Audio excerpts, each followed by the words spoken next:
جس میں کہ سرچ آپریشن کیا جانا ہو۔ سونار کے علاوہ بغیر پائلٹ کے سب مرینز بھی استعمال کی گئیں، لیکن 96 گھنٹے کے کم وقت میں اوشن ٹائٹین کا بالکل پتہ نہیں لگایا جا سکا، جس پر امریکن کوسٹ گارڈ نے 5 افراد کے موت کی تصدیق کر دی۔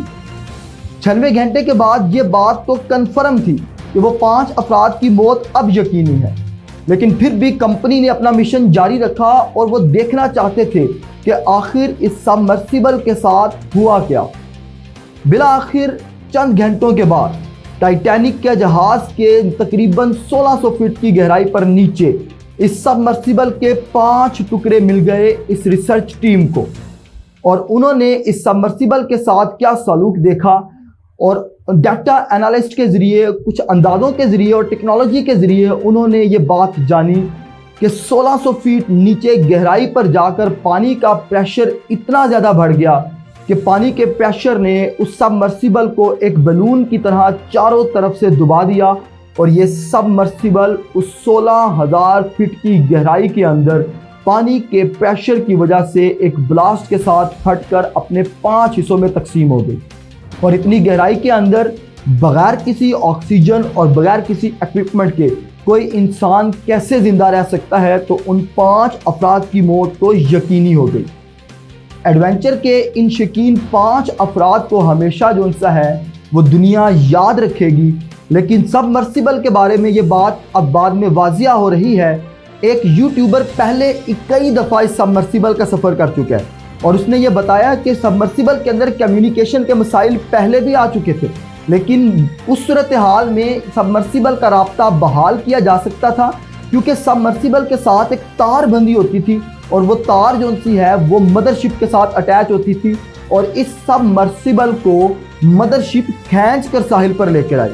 لہذا اس بار سبمرسیبل کے ساتھ کوئی بھی دھاگا یا تار نہیں بندھی ہوئی تھی جو کہ سمندر کے ساحل پر کھینچنے میں سبمرسیبل کی مدد کر سکے۔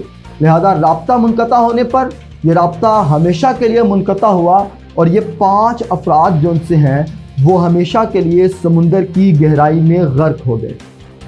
یہ حادثہ اپنے پیچھے بہت سارے سوالات چھوڑ چکا ہے۔ کیا اوشن ٹائٹینک نامی کمپنی اب آئندہ کے لیے کوئی ایسا مشن کر سکے گی؟ کیا کوئی عام انسان اب کسی ایسی سبمرسیبل کے ذریعے سمندر کی گہرائی میں جا سکے گا؟ اور اوشن ٹائٹینک نامی کمپنی کا مستقبل کیا ہوگا؟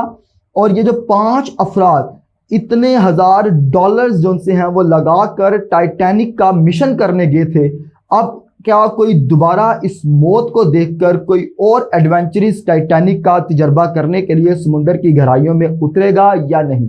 ان تمام سوالوں کا جواب تو اب آنے والا وقت ہی بتا سکتا ہے، لیکن آپ اس ویڈیو کے مکمل ہونے کے اینڈ پر میرے چینل کو سبسکرائب کریں، بیل آئیکن کے بٹن کو کلک کریں، تاکہ ایسی آنے والی تمام ویڈیوز جو ہیں وہ آپ کو بر وقت مل سکیں۔